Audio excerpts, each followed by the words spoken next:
how to communicate your TCM diagnosis to your patients so they can truly begin to understand how you're helping them get better.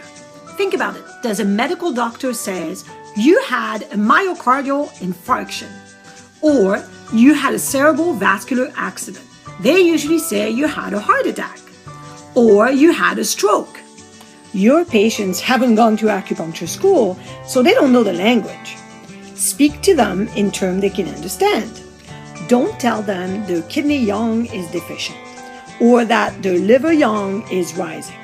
People always understand the cause and the effect. So you can tell them their headaches is due to stress and tightness in their shoulders, which really for us is liver qi stagnation. Or that their constant worry causes their stomach pain and acid reflux, which for us is usually stomach qi rebelling or stomach heat. Tell them their diet doesn't feed their immune system. That's why they're always sick, which for us means spleen qi deficiency leads to lung qi deficiency. When patients understand, they become to trust you, they become loyal, and they have confidence in your ability to help them. I hope that was useful, so keep rocking it using TCM.